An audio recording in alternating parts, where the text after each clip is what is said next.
Hey y'all, welcome back to my channel. I know it's been a long time and I apologize, but I figured I'd come on and give y'all a little homeschooling advice and tips and how I plan and track our homeschool to-dos and homeschool life, stuff like that.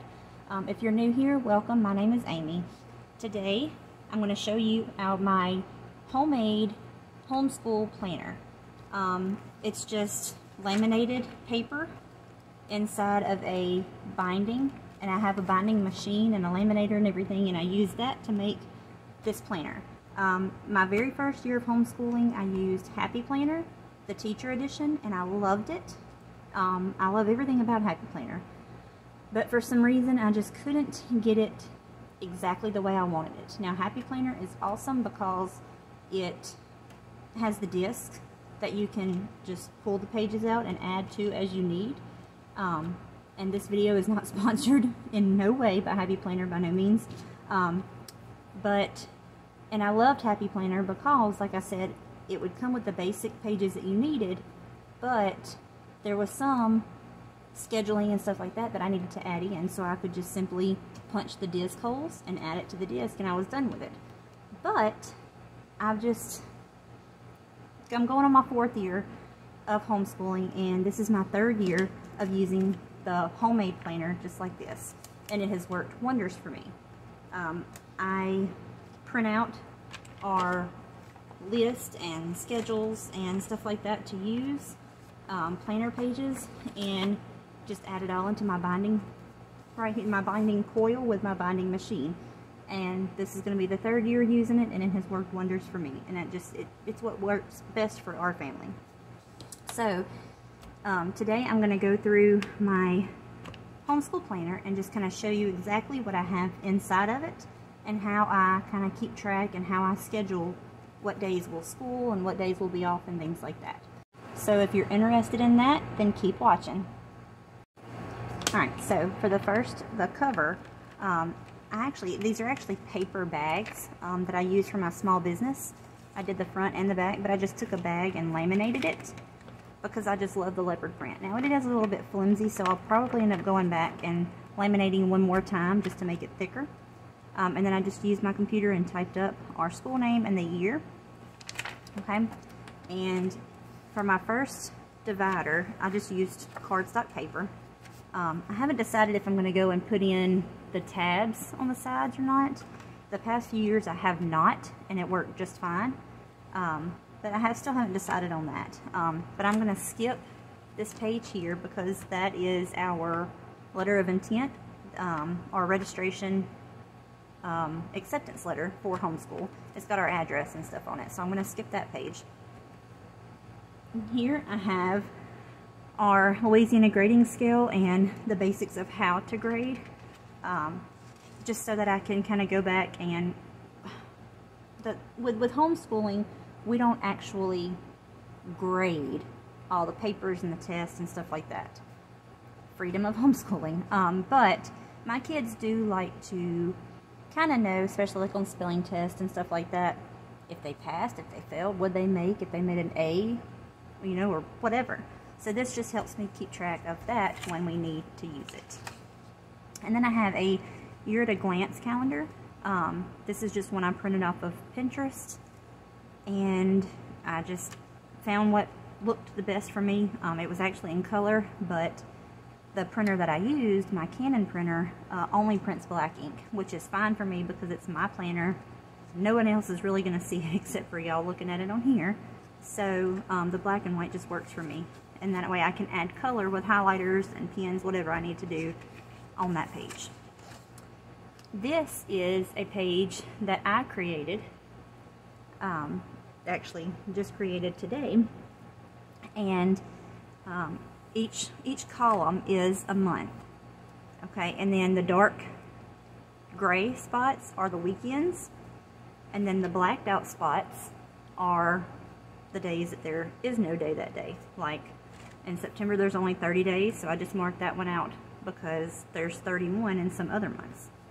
So then I went and figured out, I said, okay, I need to figure out the first day, our last day, what holidays we're going to have, all of our birthdays, any extra time off, And then travel days. We travel with my husband for his job. So half the time we are living in our camper, our RV, and so whenever we're traveling to a new job or traveling back home, I like to mark those dates, because those days, if we school at all, it'll be just the basics, maybe math, or maybe math and English, stuff like that. It won't be as many subjects as the rest of the days, so I like to keep track of our travel days as well. Now, I don't have any blue on here because as of now, August through May, it's kind of a day-by-day type thing. I don't know what days we'll be traveling, and I don't know what days we'll be home or living in the camper or nothing like that until just a couple weeks in advance. So once I know those dates, then I'll come in and I'll highlight those days in blue to mark for the travel days. So that is how I keep track of our actual days off and first and last days and things like that.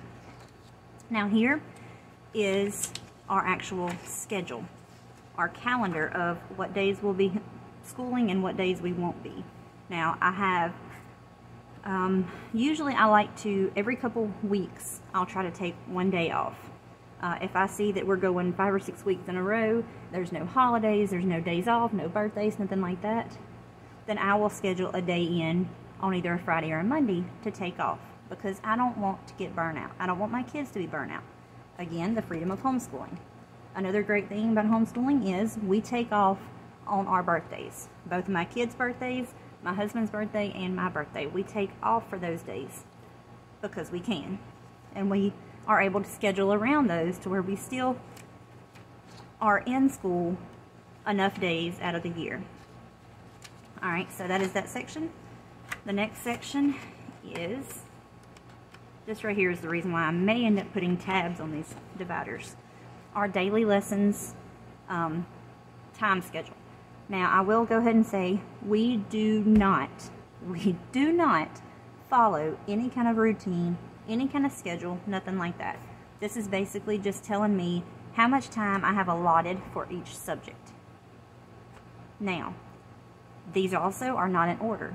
A lot of times we like to do these 3 first and then jump right into math, because both of my kids do not like math. We want to get that done as soon as possible. So math is usually the first actual subject that we do. Now again, none of these are in order. I just have them listed and to let me know about how much time to take. Now some of these will be a little longer. I just haven't actually put it in yet. Now our daily practice, here is the rotation. We rotate once a week. So every Monday we would change presidents one week, typing the next week, third week sign language, and so on and so forth. Sometimes we'll add in other stuff, and sometimes we may skip around. Again, we do not follow any exact schedule or rotation. We just go with the flow every day. All right, this next section is, I'm going to turn my planner this way so y'all can see. This is my lesson plan charts. Now I write in the week, the date of the week, like August 7th through the 11th, 2024, something like that. Okay, and then for English, each of my kids will do a different grade level. So I have my daughter's Monday through Friday here, and I can write in what pages she has to do, what extra resources she does, and things like that. Same thing for my son here. For math, it's the same way. My daughter's row and my son's row, Monday through Friday. Then our group studies is science and world geography for this year. We do these together. So both of my kids will do the same thing for science each day, and both of my kids will do the same thing for world geography every day. It's just easy to keep track of because it gives me enough space for each child, each subject, each day of the week. And then down here I have others. Handwriting, I will basically just check off what days each week that we will be doing handwriting. Some weeks we may do it every day. Some weeks we may do it 2 or 3 times a week. Sometimes we may not do handwriting at all. It just depends on our schedule and how things are going. Again, the freedom of homeschooling. Bible study, we will be doing every day. So I will mark down in the boxes for Bible study the scriptures that we will be studying that day. And then journal, I'll do the same thing as handwriting. Basically just mark off what days we will be doing that each week. The daily practice, same thing. And then the spelling, I will just be writing what page numbers in their spelling workbooks that they'll be doing that day. And their workbooks are the exact same, so they should stay the same page every day. So that won't be too hard to keep up with. And then also again at the bottom of here, I have the daily practice rotation, just like I had on the other page.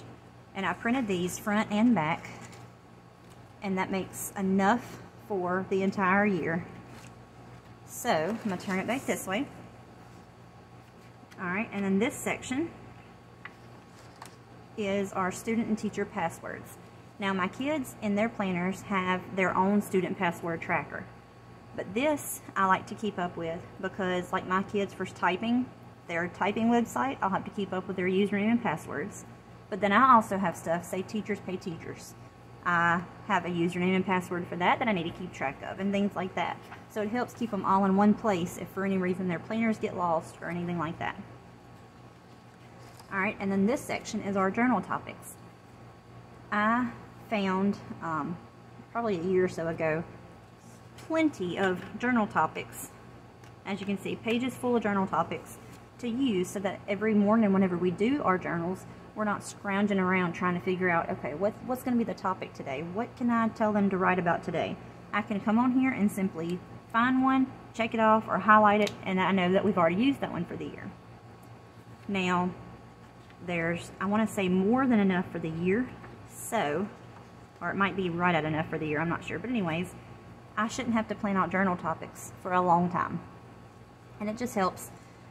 We enjoy doing the journals because, for one, it opens up their brains in the mornings, and also it gives them a chance to use their imagination and their creativity. And sometimes I may even go and tell them, okay, this morning's journal topic is whatever you want to write about. Okay, and it gives them, maybe they had a dream during the night, they can write about it, or maybe they watched a movie or played a game the day before and they want to write about that.